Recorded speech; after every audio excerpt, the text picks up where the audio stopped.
迎继续锁定新闻大白话，我是黄运成。首先来为您介绍这一节国际话题的来宾，第一位是我们的资深媒体人谢涵斌，主持人好，大家好，以及淡大战略所教授李大中，主持人好，大家好，前张天舰长黄征辉，主持人各位观众大家好。好，我们来看到啊，现在呢，访中的国家又再度加一了，这次是谁呢？是乌拉圭啊，乌拉圭总统呢今天来访中了，而且他要一口气访问中国7天哈。这个呢也是这个奥尔西首次对陆访国事访问，这也是继委内瑞拉政局变天之后呢第一个访问中国的拉美国家领导人。那么习近平呢将会跟他来举行会谈，来深化这个中乌全面战略伙伴关系，进一步呢推进高质量共建“一带一路”。而现在呢，中国的医疗船丝路方舟号呢，也首度停靠在所谓的美国后院乌拉圭这边哦。而之前我们就知道了，中国跟乌拉圭两国的交流就已经非常的频繁了嘛。现在呢，这个医疗船直接开进后院里面了哈。另外呢，我们来看到啊，除了这个拉丁美洲的关系啊，五眼联盟现在呢是不是一呢要决裂了呢？我们来知道啊，这个英啊、加啊、澳啊、纽啊，通通都接连访中，就连美国自己在4月也要来访中了，所以五眼联盟要掰了吗？那但是啊，川普其实是很吃味现在英国跟中国走这么近的，所以呢，他就说了说，你这个访中不明智。但是凯尔怎么说？他说呢，我感受到的是氛围已经大不同了，机遇正在敞开大门，这个是深化交往带来的一个重要收获。而对于美国说跟中国做生意很危险，英国的商业人士也不这么认为啊。他说英国跟中国没有理由不展开互利共赢的商业合作。尽管当前地缘政治局势复杂，但我们仍旧对英中关系的进一步发展和两国保持商业合作呢，保持着一个乐观的态度。而且现在怎么样呢？大陆的车厂啊，像是比亚迪啊、小米啊，都要到英国来投资布局喽。这个是卫报的报道。去年中国品牌像是这个比亚迪还有小米呢，在英国的销售量都大增了，所以人们是越来越希望有一家中国公司能够在英国建厂。那么2025年呢，中国汽车也将占英国新车的销量约9.7% 哈。那么现在呢，《纽约时报》呢也上火了，他们说明明中国都没有做任何的让步，结果美国的盟友呢就自己的来向你靠拢。好，这个是中国人大国际关系教授的一个说法，说呢，美国盟友的态度转变其实呢就源自于中方在美国压力下拒绝妥协的做法。美国的盟友呢需要分散对美依赖风险，自然而然就选择中国了嘛。而且中国的实力与立场都赢得了尊重。好，那现在也被说了，五眼联盟真的玩完了吗？因为过去7个月里面呢，五眼联盟除了美国之外，4个成员国的领导人都去访问中国了嘛，而且也释出了愿意重新审视对华关系、靠近中国的信号。但是我们刚刚说了，就只差美国，美国自己呢，也要去访中了。好，那现在新加坡学者就说了，就是因为川普你这个交易式的外交政策包括呢对美国盟友的威吓呢，已经削弱了五眼联盟赖以成立的信任跟合作规范了。好，另外呢，除了五眼联盟，我们来看到这个4方对话，现在呢也掰了吗？好，4方对话是哪4方呢？澳、印还有什么？美国跟日本嘛。那我们先来看到这个日本哈，日本的高市早苗呢，就非常的想要见到这个川普嘛，所以他可能考虑呢，在今年春季的时候访美期间能够先这个在川习会之前呢，先去见这个川普。但是川普有可能给你什么承诺吗？因为川普现在就也很想要去见习近平那日本你还自己在这个固步自封吗？因为他现在呢，想要恢复这个2战时期皇军使用的军衔像是少佐大将都回来了。这个时候这些这个自卫队人员的军衔名称呢，恢复是2战时期日本皇军所使用的称号。这个构想是想要这个与国际标准接轨。这件事情呢，就引起了很多人的担忧，说难道这不就是让大家觉得我们又在扩展军权了吗？好，除了这个之外日本的经济现在也有一个很大的问题那就是日元喋喋不休。结果日元喋喋不休，高市怎么说？高市说这样子对出口是大利多啦，可是你这个出口大利多，财务省的立场明显的就是不希望日元一直跌啊，那这样子的冲突呢，可能会加剧日本的经济状况哦。好，那这个四方对话的其中一方的印度呢，现在呢跟中国也是走得越来越近了，甚至已经松动了对中的投资禁令，还希望中国重返最大贸易伙伴的地位。好，那有越来越多的印度官员都开始转向了支持企业界的看法，认为一旦缺乏来自中国资金与技术，那么印度的经济恐怕就很难在国际舞台上面站稳脚步。而且我们知道美印最近也是交恶了嘛，像是川普呢，去年就已经拒绝去参加印度主办的这个四方峰会哦，所以来看到其实现在呢，好多美国的盟友都转向了，但是是美国自己把他们给推出去的。我们来请教彬哥。其实现在整个态势蛮明显的，因为美国变得高度不确定，然后风险性变得很大，那导致过去本来是美国盟友的这些国家一个个都纷纷转向，而且现在连乌拉圭都来，那表示川普想要坚守的所谓西半球这边也出现松动的迹象。那当然，川普应该是不会做事，他应该接下来会出招。那可是问题是，美国现在找不出什么正当理由，你说去跟中国大陆做生意很危险，那请问一下，美国没有跟中国大陆做生意吗？一样有啊。那你自己都还打算4月要去见习近平，那别人去见你就不高兴吗？所以这个很难讲出一个能够说服他人的理由。那所以现在即使川普看起来很不爽，可是其他的这些国家还是一个一个去见中国大陆。那实际上对他们来讲，你美国市场风险性太大，现在就是当然要想办法去开拓中国大陆的市场，而且中国大陆的市场消费能力大家也是有目共睹的，所以我觉得对这些国家来说，他们会逐渐的转换他们过去抗中的战略，然后在经济上跟中国采取一种协商甚至妥协的态度。那当然，你说这个演变主要还是针对川普现在在到处这样子乱搞而来的。那川普什么时候会改变他的作风？也许这些国家也会跟着转向。所以我个人是觉得中国大陆现在也是在观察，他当然也希望能够跟这些国家发展进一步的贸易。可是这些国家什么时候会变卦，其实谁也不知道，因为现在这些国家实际上对中国大陆，你说他真的完全放心吗？也未必。所以大家都是彼此在摸索当中。那只要国际局势出现变化，可能整个态势也会产生变化。但是川普显然在短时间之内不会改变他抗中的这样的一个原则，所以我觉得这个态势恐怕至少会持续一段时间。那至于说日本，他现在跟中国大陆之间的关系显然是好不了，所以他当然积极的想要拉拢美国对他的支持。那如果说高市早苗在3月的时候真的能够去，那当然这是在2月8号他选完之后，表示他仍然是日本的首相，那也表示自民党获得胜利。那川普当然有见他的理由。那可是如果川普跟高市的互动太高调，甚至展现出美国力挺日本立场的这样的一个方式的话，那我就怀疑他4月是不是真的能够成行去见到习近平，这个恐怕就会出现变数，所以目前都很难说。那日本自卫队如果真的想要把少佐大将这些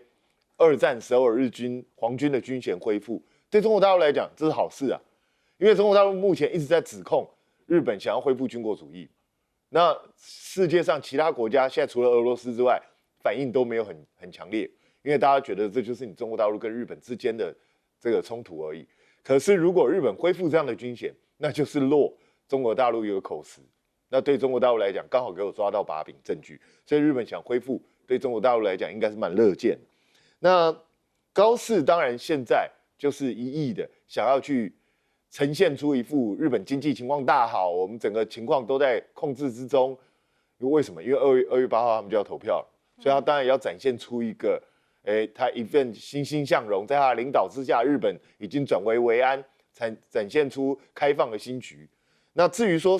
实际是不是这样子，我想各方有不同的解读。那其实你看2月8号投票的结果，就可以知道日本多数民众到底是信任他还是不信任他。那现在各方的解读是不太一致，有人说他民调开始下滑，也有人说对他的支持度看起来是升高的，所以我们也不用乱猜，2月8号就知道最后的结果是什么。但是显然，从过去美国一连串布局的所谓的印太战略，甚至四方对话，现在都面临一个瓦解的一个状态。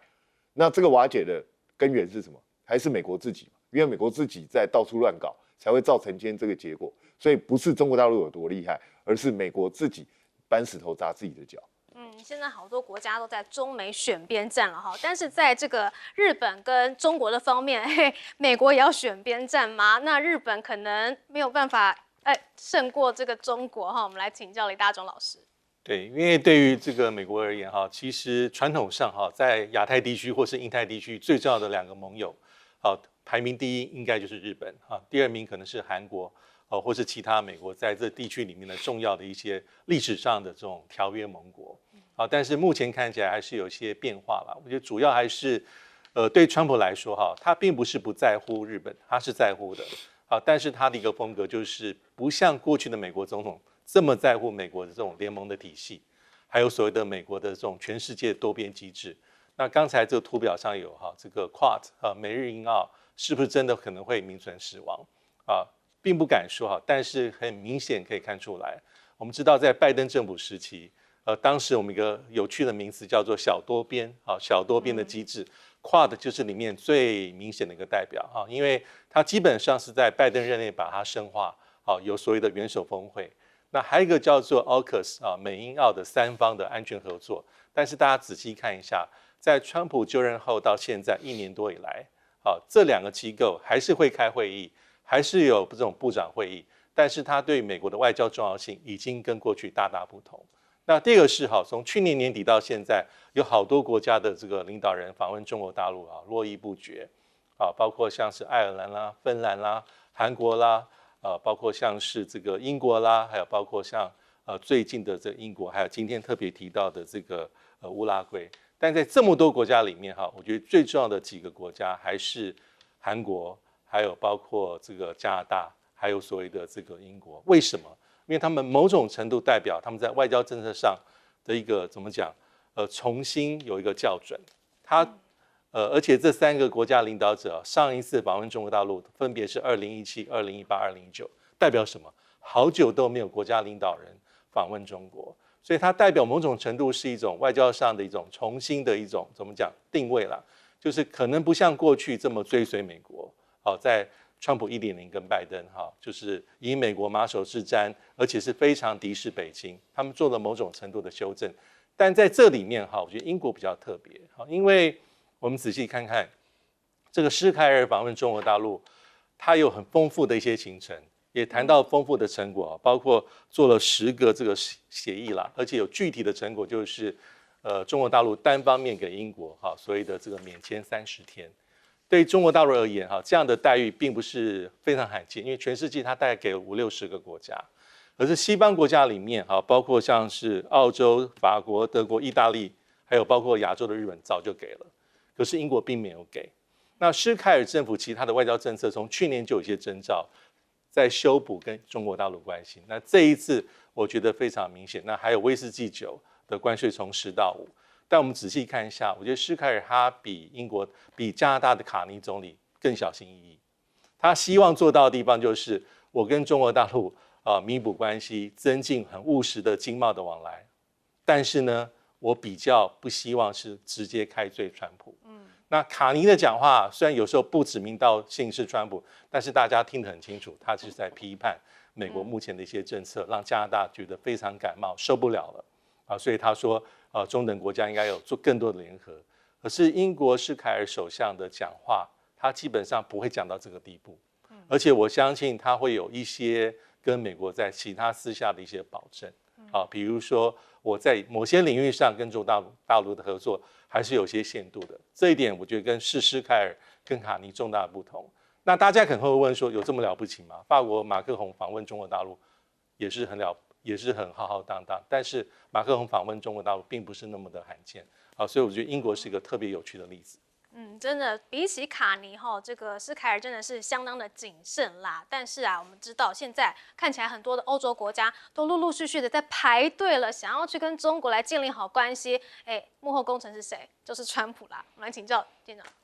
主持人说的没错，川普是现在最大的一个川建国，对中国的整个战略军运全部几乎是他提供的。2026年才刚开年1个月，目前为止已经有6个国家到北京去访问了。韩国、加拿大、爱尔兰、芬兰、英国，以及现在正在访问的乌拉圭，几乎5天有一个国家，没有一个国家大概有这么频繁的。这是我想外交部的礼宾司啊，北京外交部的礼宾司一定是最近是忙死了。但是呢，这么多的国家以及所有这些可能要去访问的，我觉得川普要从这些里面去检讨一下自己哦。我觉得那个刚刚李教授有说过，那个英国是这个叫做最有趣的，很保守什么的。那我觉得最值得所有人要去警惕的是加拿大。为什么？加拿大跟美国根本是亲兄弟，你们知不知道？他们当初都是英国的移民，后来因为美国独立才跟加拿大分开。加拿大现在的名义上的领袖还是英皇，所以你就知道他们是一个亲兄弟，同时之间这样移民过来的。那到目前为止，任何一个国家在乎3样东西的，第一个是利益。那加拿大2024在关税之前，它76%的出口到美国。第二个是它的安全。美国跟加拿大有一个北美共同防空协议。美国的空军飞到那个 F-22、F-35飞到加拿大的领空都没问题，因为他们2个国家就这么好，他们安全几乎是绑在一起的。然后美国羞辱了加拿大什么东西？你知道是第3项，尊严。国家就是利益、安全、尊严，他根本不把它当一个国家看，认为你就是应该是我的第51州。而且我相信不是川普就这么讲一讲而已，你可以看得到卡尼斯到中国大陆。他所采取的亲中的措施，以及谈定的协议，你去仔细研究看看。加拿大可能建国以来到今天都从来没有跟北京的政权这么亲近过。那你从川普的反应你会知道，川普说什么？川普说：“加拿大，你敢跟中国签订你这个协议，我抽你100%的关税。”大家应该听得到这个，就知道这个对他而言是一个伤害很大的。那所有别的国家，其实你也应该去想一个。跟美国这么好的一个国家，紧紧绑在一起国家，他现在对美国的态度不是说因为我的利益我要去中国大陆，我现在用2个字来形容，就是加拿大做法就分裂，我根本完全不理会你了。所以我觉得川普要去检讨一下，是不是你做了什么错的事情，我们也要去想一想。有一天可能我们台湾哪有跟美国像加拿大这么亲近？有一天我们也被他卖掉怎么办呢？这是第一个。第二个，我特别要说一下高市早苗哦，高市早苗的赌性坚强。他这次不是宣布提前结束众议院吗？我觉得他那个赌性就是跟赖清德的那个叫大罢免类似，因为我不过半嘛，我就赌一把。但是赖清德大罢免失败，他不会下台。你们知道高市早苗如果这一次的选举以后，他的叫做席次更掉的话，我认为他会下台。所以你就知道高市早苗是一个多么敢赌的人。他明年会不会见到川普？你先等这次选举完吧，看看他如果能够席次增加，或许有可能。不是明年啦，就是3月了哈。但是他的赌性坚强这件事情呢，他也是付出了相对的代价。我们的赖总统不愿意哈。好，我们先休息一下，广告之后马上回来。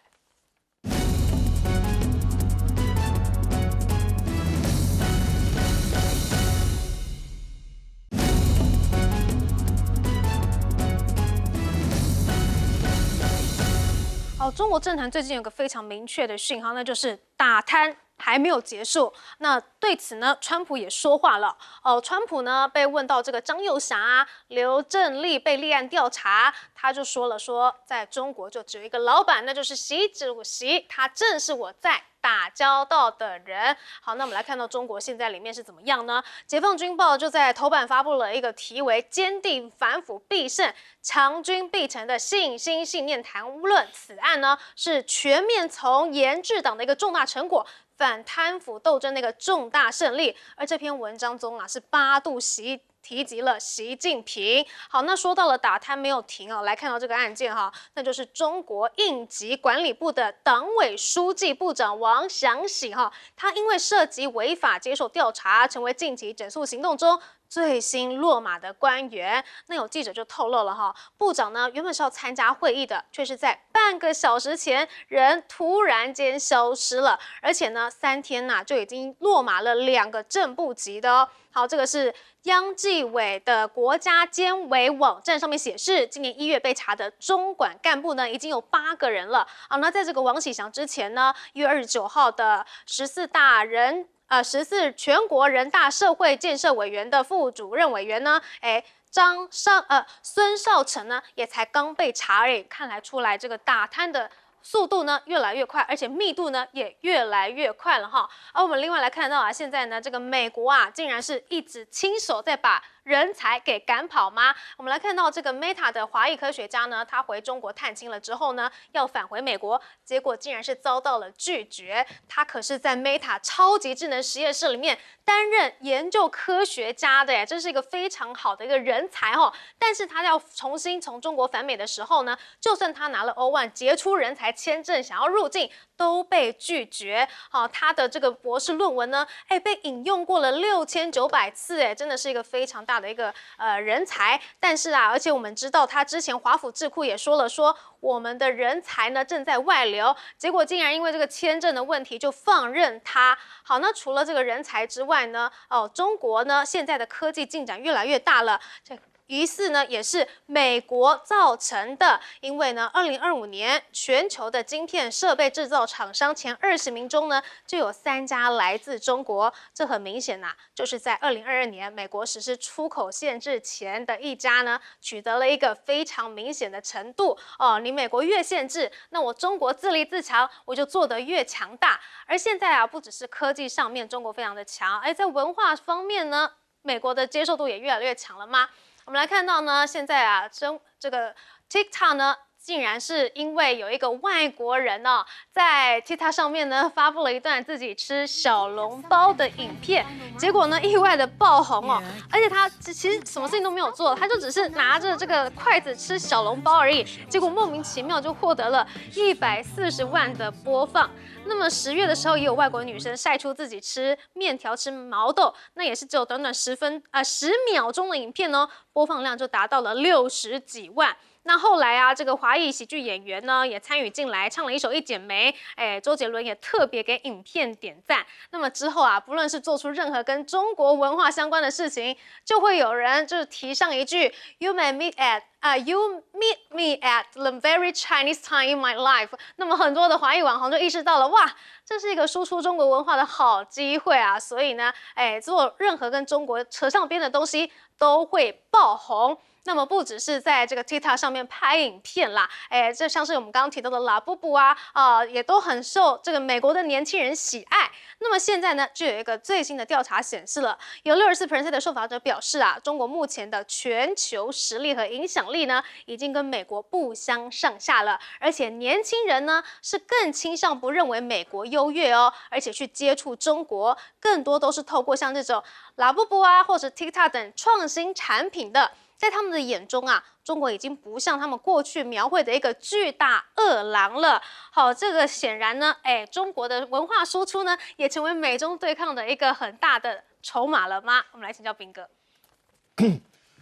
我们最近看到，包括张幼霞，那包括昨天传出的这个王湘琪啊这些东西，那这到底是真的如官方所说的，这些人都是因为腐败、贪腐的关系被这个抓起来吗？还是有其他的原因？因为如果都是因为贪腐的原因，那这就表示中国大陆高层、共产党高层的贪腐情况真的非常严重，严重到习近平必须要不断的大力整肃。而且实际上每隔一段时间，我们就可以看到，就是都会有这些高官因为贪腐的原因被抓走。那经过了这么多年的整肃，还没有办法清除他们的腐败的这样的一个状况，那中国大陆自己内部恐怕隐忧很多。那如果不是因为腐败只是因为表面上理由，而是另外的一种权力重整的话，那这是不是在为这个习近平的下一任在做一些准备？他要让权力更加集中，然后把所有即使过去曾经是他心腹人，那只要不是权力支持他继续连任下去的，那他就要扫清。那是不是这样的因素呢？这个就有待观察。那总之，在这样大规模的清洗，只会造成一个结果，就是像川普所说的。习近平就是中国大陆的老板，权力会高度集中在习近平一个人身上。那这个就会造成一个结果，就是当权力越集中的时候，他如果判断都正确，那对中国大陆就会有帮助。那如果他出现了错误的判断，就可能会把中国大陆引到另外一个方向。那目前就是我们也只能够等着看习近平下一步到底要怎么走。那至于美国现在因为担心中国大陆去窃取甚至取得它的先进科技成果，所以现在开始限制中国大陆的人才。那甚至也不只是中国大陆的人才，美国现在开始对全世界很多人才都在采取限制。那美国当年之所以能够成为世界最强的科技最强的国家，其实就是广纳全世界的人才。那现在这样子，短期中也许可以获得，就是防止它的某一些机密外泄。可是长期下来，对美国自己的科技提升其实是有害。那这个状况，美国到底要怎么去解决，就要看美国自己。那在如此的情况下，其实反而促成了某些人才回流到中国大陆去。那这个对中国大陆也不是一个太坏的事情。所以我觉得这就要看美中自己各自的发展。那中国大陆当然很希望用各种方式去突破美国的封锁。那现在我们刚前面也提到了，美国正在搬石头砸自己的脚，所以是美国在帮中国大陆解除很多封锁。那更不要说在网络上，之前在 TikTok 被禁的时候，有一阵子小红书就爆红，然后现在你说光是吃个包子，老实讲，我看他那个影片，我只有看到，我觉得他那个小笼包怎么特别大颗，其他我倒是没有什么觉得有什么特别的，但莫名其妙就爆红。那这当然可能是年轻人之间的一种风潮。也就是突然之间觉得中国大陆的事情很新奇、很有趣，什么东西都想了解一下。那你说，就因为这样，他们就会变成中国人，成为中国人吗？我根本不认为了。我觉得这个就是好玩，大家跟着玩而已。那如果中国文化没有它的底蕴，没有它的内涵，那这些人可能喜欢一下子之后就去追别的东西去。但是中国文化如果能够真的让这些人觉得是有内涵的，他才会继续跟随。那就要看这些人对中国文化的体认到底是如何。那可是。我觉得就是这种中式生活方式，老实讲有点过于夸张了。我们大家都中国人啊，你有每天早上喝粥，你有只喝温水不喝冰水吗？其实也没有，反而我们的生活其实现在越来越西化，对不对？所以我觉得文化都是互相影响，能够了解别人的文化也不是件坏事。那可是这种情况如果放到台湾来，我跟你保证，政府一定说这是认知作战，这个很危险，这个要全面禁止，不然的话，中国大陆的思想就会深入台湾人心了。那真的有这么恐怖吗？我一点都不觉得。所以现在美国的年轻人呢，已经不再认为中国是这个川普口中的这个大恶狼了。很多的理由，可能也是川普自己推了一把，因为川普自己很喜欢看 TikTok 啊。我们来请教李大中老师。对我先提一下哈，这个。刚提到的这个王子凡这位科学家哈，中国大陆科学家，严格来讲应该不能说他是华裔了，因为他也没有取到美国的这个国籍啊。但这案例是很有意思的，因为我觉得它基本上反映从拜登到川普，目前为止美国在这个移民还有在这个身份签证方面，我觉得还是趋严。那尤其你是来自中国大陆哈，尤其你的领域哈是跟高科技AI 相关因为这位王姓科学家他是在 Meta 的这个实验室里面，跟他的工作、他的专长跟 AI 相关。而且有趣的地方是，他不是在入境美国的时候被美国海关阻挡，而是他是回中国大陆探亲然后在这个美国的这个使馆里面领事馆里面这个他的这个身份的这个重新的签章被拒绝。这是很特别。那还有一个地方是因为我们过去应该大家比较耳熟能详，美国签证类别不外乎 F 留学生 ，J 是访问研究交换 ，F 还有这个什么 B 是商务还有一些其他的，比如说 H1 比如说是那种工作的签证。那还有一些比较特别，比如说 L 是跨国企业里面那种身份这种工作，但他拿的是 O 是什么 ？O1 其实是杰出人才。杰出人才其实我查下资料，在2024年美国大概核发不到2万个。它基本上应该比我们所熟知的 H1 是美国的雇主每一年是85000个，而且还要抽签，还是有所不同。但 O 里面又分成2种 ，O1A、O1B。O1A 指的是比较是科技的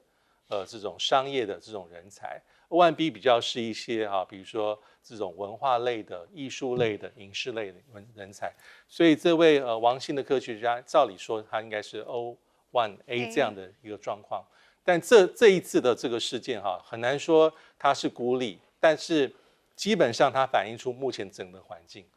因为基本上美国的这些官员这种签证的官员、领事的官员，当他不给你比如说签证上继续盖章，或是不让海关不让你入境，其他的理由他可以自己做裁夺，他不需要给你非常明确理由。这个案例可能就是我认为国家安全，我不再给你继续的这个盖章。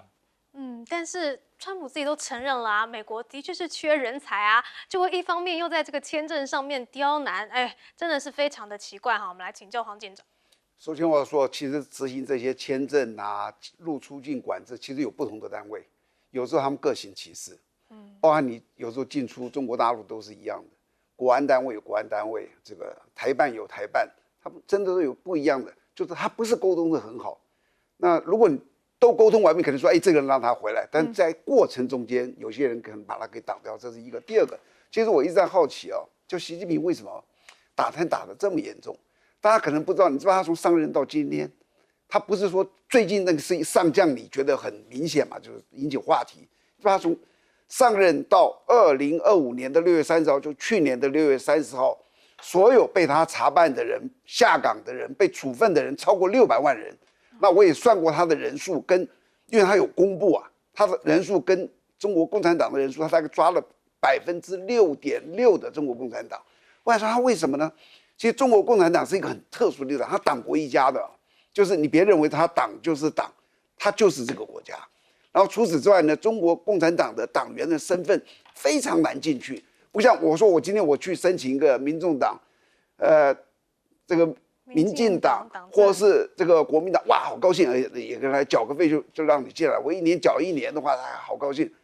共产党你去申请看，有的人申请7次8次，还有人作保，还要证明你怎么样没问题好不容易进去。然后他们现在的人将近1亿，他们在整个国家崛起的过程中间他们要用的是能人，就有能力的。我让这个城市，好比说这个是我要赚钱，可是他现在已经强大了，富强了。崛起的阶段能力强大了以后，他要什么？要道德。可是他们贪腐的真的是很严重。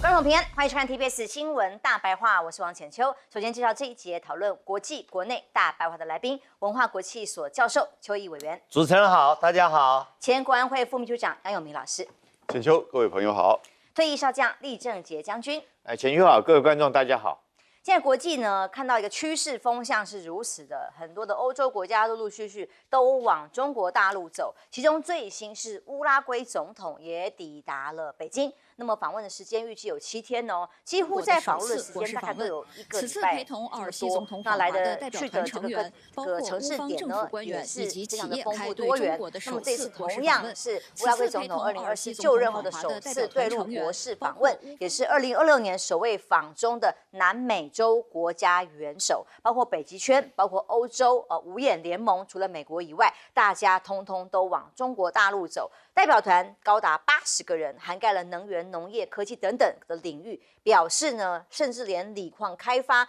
都是未来的合作项目。那美国宣示唐罗主义之后，这是川普公开讲自己是唐罗主义的哟。首位访中南美洲的元首，隔壁的邻居好朋友都往大陆走，想必乌克兰这个是乌拉圭总统说，为了乌中友好大添砖瓦但是川普显然是不会开心。其中刚刚离开的是施凯尔，英国的首相。英国首相在旋风式的访中期间得到了非常多声量，尤其他自己发的文章也蛮多的，影片都很热闹，都是非常正面的。其中中国商务部的发言人特别讲，英国这一次去跟其他国家最大的不同是第一个签署了出口的关于开展共享大城市出口中国合作的谅解备忘录，也就是说，双方在出口这个项目上面合作的商品服务都是最高规格的一个国家。所以在施凯尔跟习近平见面的这个场合里，他也公开的邀请2027年英国将举办 G20 的这个会上，也期待习近平到时可以访英。那么还有施凯尔到上海去哦，旁边有一位女性，被形容叫做中文时级的外国人，可是她其实过去是英国的女明星。这段对话哇非常有意思，曾经是金球奖的影后，她呼吁大家，也呼吁施凯尔大家一起学中文。听听这段画面。My children do. I've always felt Chinese is the language of the future. I gave myself a Chinese name maybe 10 years ago, which is Patron. I'm proud sometimes I'm walking through London and somebody says Patron, what? And I turn around. It's very nice.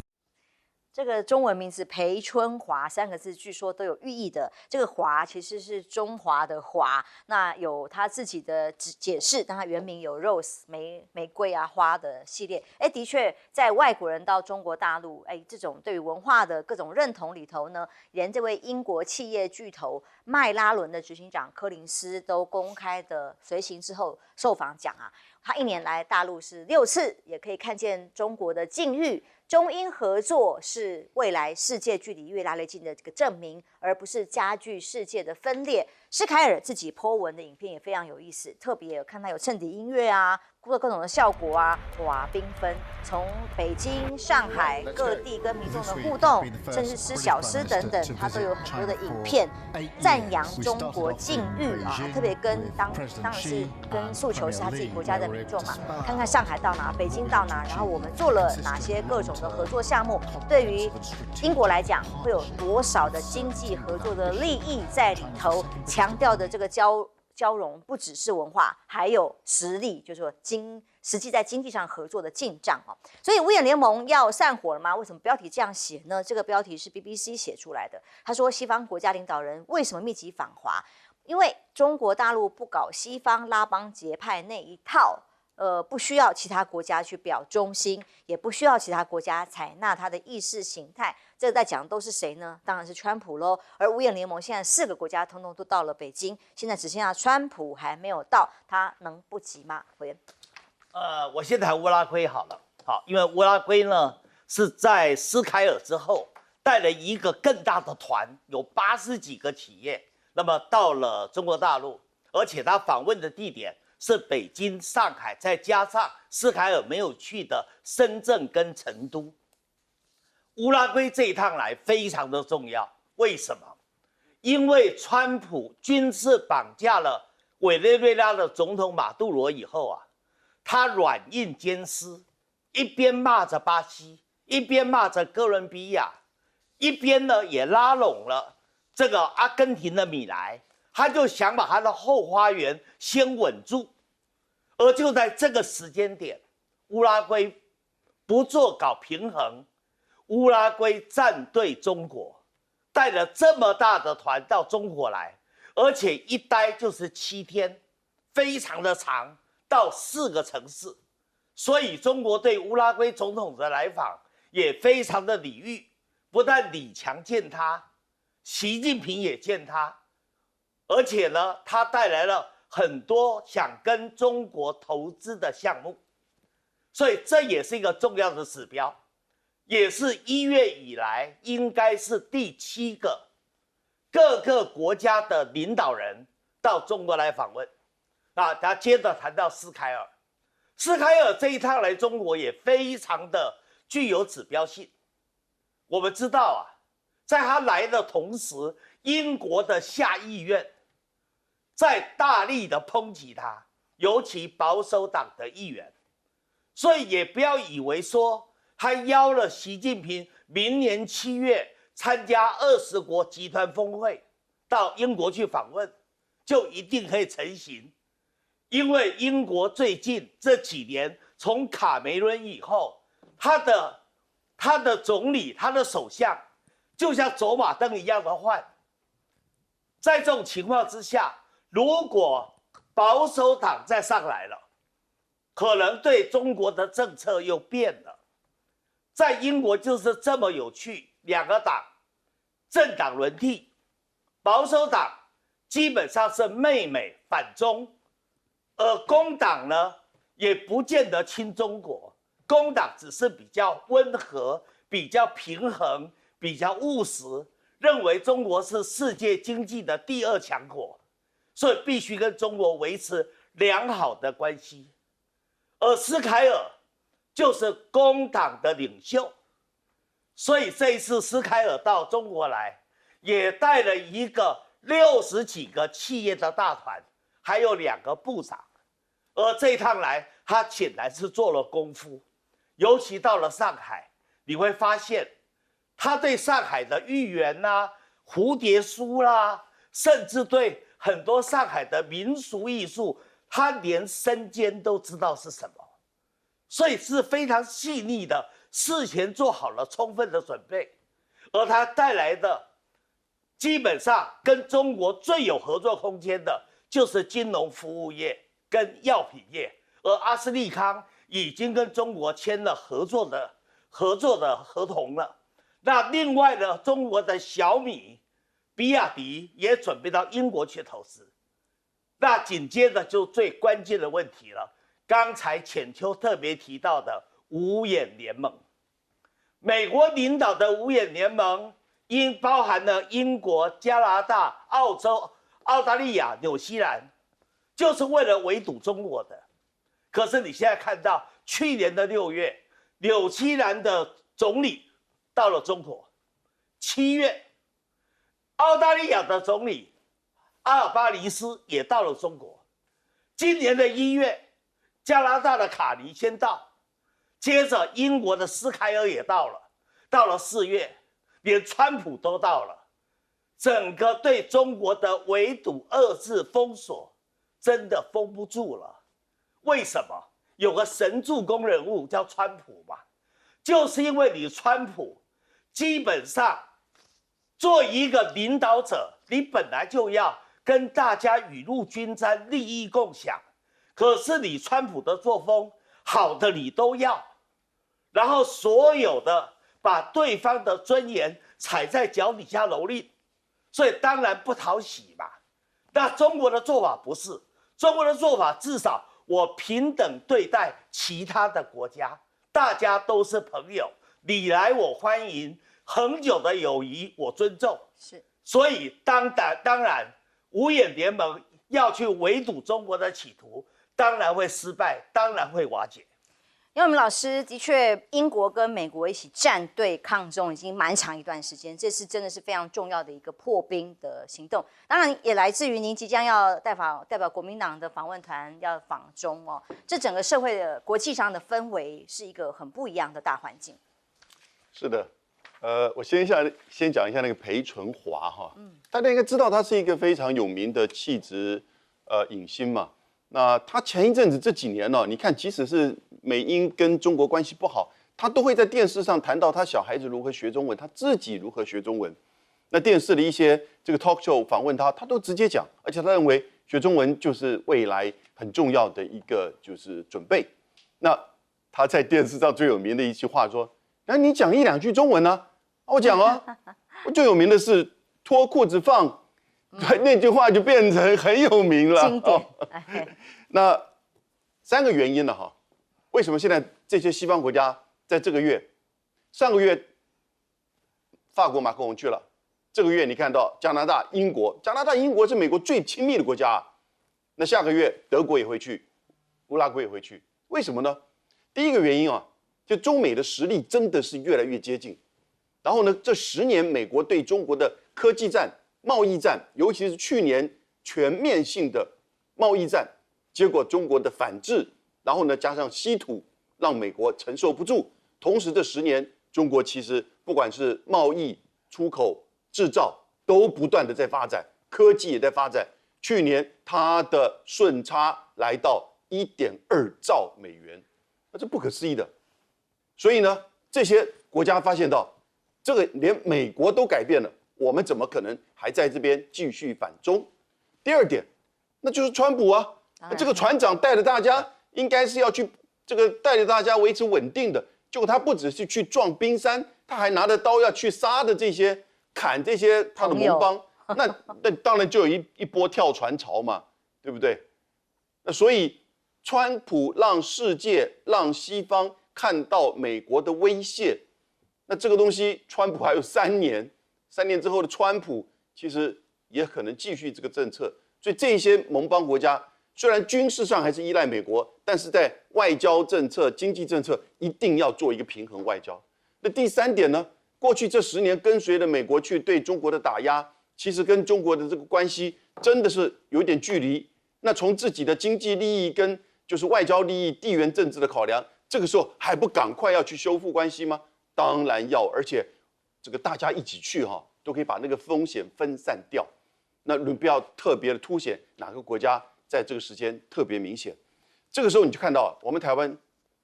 那连这个西方国家，英国、加拿大，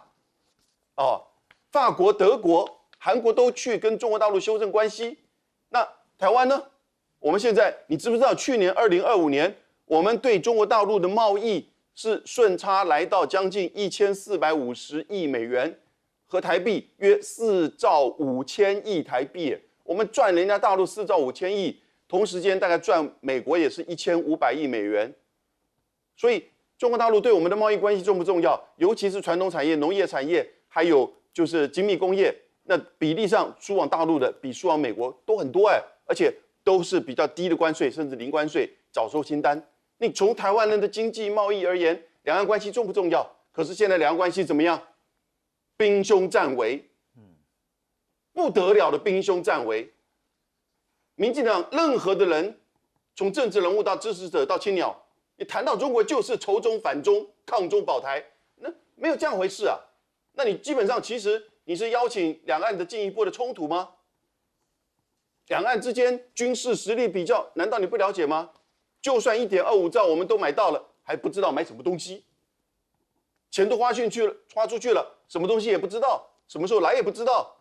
又能够保障台湾安全吗？军事自卫武器是重要，但是3分军事7分政治。你不是过去马英九时期的8年，不就证明两岸的沟通互动可以维持台湾的稳定跟发展？而这个时候，其实作为国会第一大党，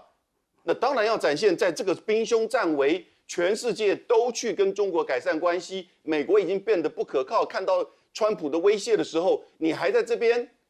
对于两岸的这种接近任何的接触，你还要在那边指指点点、抹黑抹红，你真的是不为台湾人思考啊！你真的是不了解现在从国际到中美到两岸的变化呀！真的是这些政治人物要问问你自己的良心。将军，像这样负面的氛围，其实不只是两岸之间在英国也会有这种外媒报道很担心英首相访中期间会有谍影床等等的，还建议他最好换衣服要躲在被子里换衣服，这种新闻都出来了，因为避免被监看、监听等等的。那么施凯尔受访还特别否认，我没有这样做。这一趟在访中的过程当中，一路上看起来都蛮友善，更多的合作创造出来的契机。这些报道难免还是有负面，但他完全否认。其实我们讲五眼联盟为什么叫五眼呢？就是这个眼睛是盯着谁看？盯着中国看的嘛。事实上，这5个国家是情报共享主要是针对中国的情报共享。当然很讽刺的，这5眼包括原先的这个去年纽西兰跟澳洲2位总理都已经先后去访陆了访华了。那今年来讲，我看大家排队从这个加拿大的这种卡尼，那这次英国这斯凯尔到中国去访问，其实是收获满满了。除了在经贸方面，我们看到双方有很多的投资，包括大家耳熟能详的 AZ 在中国有大笔的投资之外，那另外来讲，在政治上面也很有斩获。譬如说是英国原来在2021年的时候，因为这个有7个议员，因为是属于鹰派的议员，他们发表了所谓新疆人权的问题，被中国实施制裁。那这次这个斯凯尔去以后，中国也释出大礼包，将这个7个议员已经解除制裁了。除此之外，我们看到斯凯尔邀请这个习近平明年2027年到英国去访问，当然是借着 G20， 因为中国本来就是 G20 的国家再加上明年是英国是 G20 的主办国，所以顺理成章，这时候邀请习近平去英国去访问，我觉得这是这个水到渠成、顺理成章的一个这个中英2国一个活动。当然这些活动当然会引起川普的不高兴、川普的生气嘛。所以川普之前在卡尼的时候，他就讲了一句话，他说如果说是加拿大继续跟这个中国走太近的话，他要对加拿大课以100%的关税。但是我觉得加拿大跟英国这次2个总理去访访华哈，都共同声明一点，他们不选边站。那中国也没有逼他们选边站，我觉得大家就纯粹就经贸上面来谈。那之所以我讲一下这个中文，确实是中文以后，如果说你要跟中国做生意，因为中国已经是世界市场了。在何立峰在达沃斯论坛也讲这句话，他说中国不但是要当世界工厂，也要当世界市场。那你要到世界的这个市场去做生意，当最重要的是一个中文。中文表达的，如果说你要跟中国人做生意，你表达的不只是中文的文艺上的表达，你必须还了解这个文艺上的内容。我认识一个朋友，他的小孩从美国到大陆去，特别到北京大学去学中文，他还背了很多诗跟词，因为中国文化文字之奥妙，不是在表面上那个文艺的表达，而是在这个诗词所赋予的含义。当然，如果说你跟中国做生意，你可以有一句诗跟词表达出来这个意涵来讲的话，我想说更快可以促成这笔生意的谈成哈。所以我觉得全世界各国现在可以说，学中文都已经是热潮。不要忘了，川普1.0版的时候，川普的孙女也在习近平面前秀过英文，秀过中文。今天礼拜天，根据很多外媒报道，就是川普要攻打伊朗的日子。不过当然是美国时间，到目前为止没有任何的动态。但是在伊朗的南部发生了爆炸案，北南各有一起，而这起南部的爆炸案呢，是在南部的港市爆炸的。当局是说这个爆炸只是瓦斯外泄而已，不过整栋楼啊被炸得灰飞烟灭，很可怕。这个根据像当地的媒体报道，造成的是4人死亡。那认为是跟所谓的美国攻击没有关系，但国内当然是充满了这种恐惧的情绪。而川普呢也继续放话，他说伊朗证实正在跟美国接触哦，是不是开打？看状况。那媒体问他说，那到底是不是会有像上次斩首攻击委内瑞拉的状况等等来进行呢？他说我们不会把计划告诉中东盟友的，伊朗正在跟我们谈，我们会看看他谈的我喜不喜欢这个概念啊，有可实力的地方，否则大家就走着瞧。目前呢有一支强大的舰队就摆在那里，让我们去比我们派去委内瑞拉的都还要大，等着吧哦。美军侦察机现身在伊朗附近，这个画面被捕捉到了。伊朗表示准备好回应所有的威胁，他们已经把手放在扳机上，包括有从巴林起飞的美军基地之外，还有海神反潜侦察机。而伊朗方面当然是说，我们也早就处于全面防御状态，精准的所有的各种的监测，我们的手始终放在扳机上。而最新一个画面是说，伊朗在的新动作是抢救核设施吗？为什么呢？卫星影像被曝光，表示各种的监看都持续进行当中。去年被美国以轰炸的伊朗核设施，这里出现新活动哦，一些搬移的画面显示加盖了屋顶等等的，这也是一个因应的措施吗？而美国的海军上样警告，所谓的 FA-18超级大黄蜂10年内就会丧失所谓的无惧啊，可以穿透伊朗领空的能力，会变成火把吗？那么伊朗快速提升的整合式防空，有一件事情，至少它绝对不是塑胶做的，不像先前在委内瑞拉那么容易的可以取得各种的军事的优势。所以川普如果真的打伊朗，没有那么简单轻松就可以拿下来。当然，很多的外交动作都针对于美国内部的动荡不安，川普必须从外交来转移话题吗？因为美国内部全美46州反ICE的抗议持续扩大的在进行当中。我们可以从画面看到CNN记者呢在现场报道的时候，还被警方驱逐的人的这个辣椒水波及啊，让他不断的咳啊，影响了播报，没有办法播报整个中断啊。在 LA 示威现场还出现了失控画面等等，不断在各地46个州都有像这样抗议行动，2条人命活活生生的在路上被枪击死亡，还有更多的移民局所实行的悲剧。这个法官的裁决呢，引起了全球包括这个人道主义所有的国家的关注哦。一位要求把这个5岁的儿童跟父亲一起抓起来，现在在移民局一起被逮捕的情况下，孩子是明确的拥有美国籍的。那么现在法官要求移民局必须立刻释放哦，认为在裁决中延迟逮捕行为，他的看法是对于肆无忌惮权力的奸诈贪欲、缺乏人性尊严的行为，必须这个是美国联邦法院的法官所做出来的紧急申请处理。但是 ICE 现在有无上的权力来自于川普，有可能会让步吗？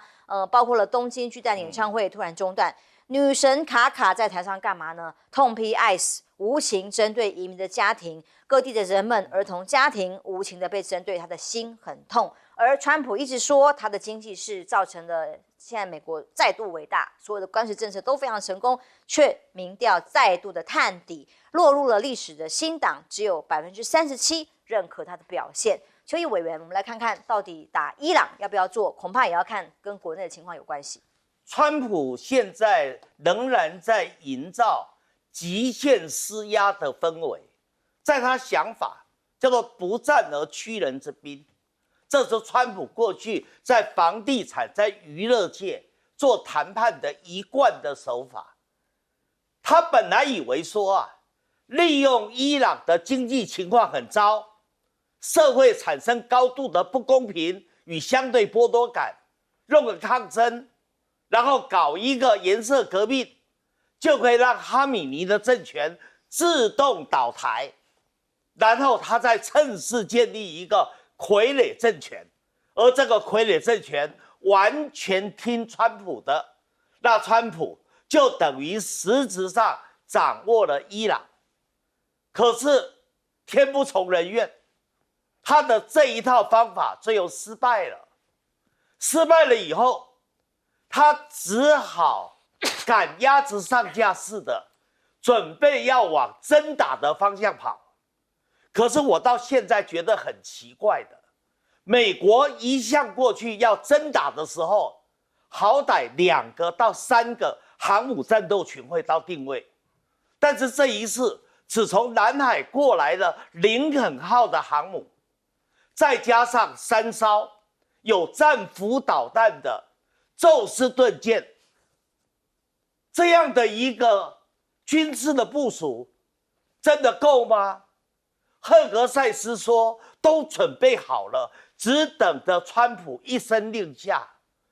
可是原来说要到地中海来，两边夹击的另外一个航母布希号，到现在也没有看到就定位。但是川普把氛围营造得很高，军事压力、经济制裁、外交孤立，然后现在川普提3个条件，做埃德美敦书。哪3个条件？第一个，把你伊朗的铀浓缩的设施销毁掉，也证明了上一次去年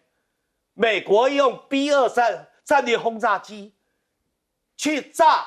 伊朗的铀浓缩设施没有成功。第二个，要伊朗对于它的弹道导弹的数量跟射程要有所限制。第3个，要伊朗停止对那一个什叶派抵抗之湖的支持。哪些是什叶派抵抗之湖？哈马斯、也门的胡塞武装，还有伊拉克的民兵部队，另外黎巴嫩的真主党。这3个条件伊朗都不能答应啊，伊朗答应就完啦。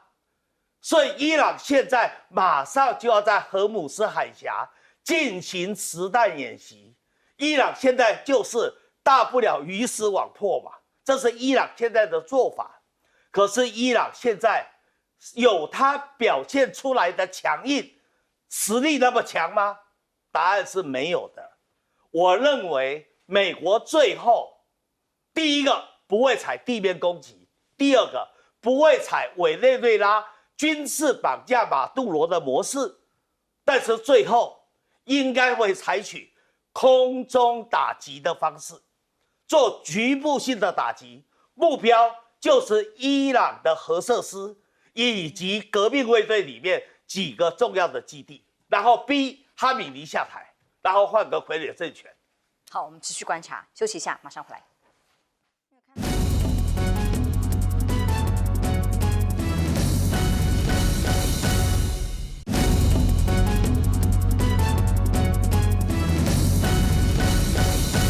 全美46州都发起了抗议的行动，抗议的就是移民局，其中有很多的家庭因此被拆散。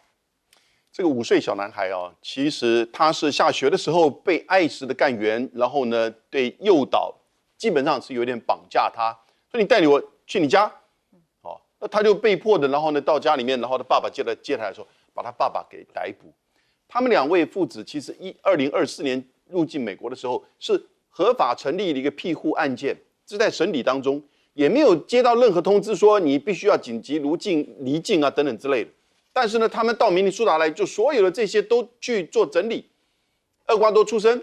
他甚至一直还想要打进这个厄瓜多的领事馆，厄瓜多这个他们的这些员工呢，在那边挡住他，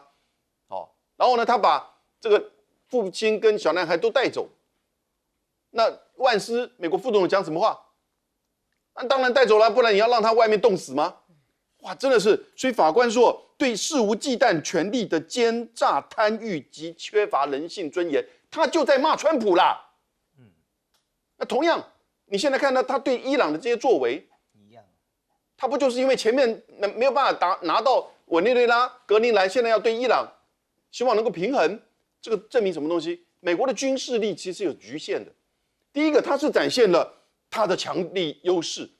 然后呢，威慑上的优势。可是事实上，它没有办法对应一个大国。第二点，它也不敢真的去打全面性战争或地面战争，那个战争打不完。可能像伊拉克一样，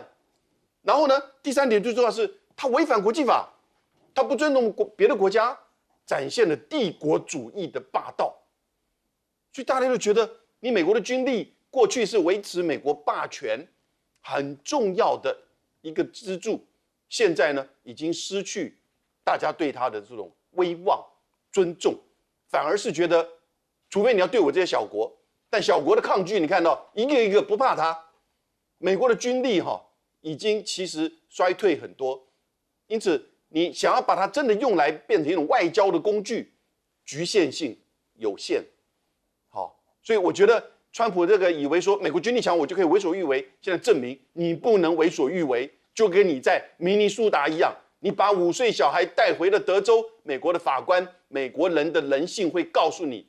你实在是这种权力欲望不能无限上纲。你必须要尊重所有的人，所有的国家。我们休息一下，马上回来。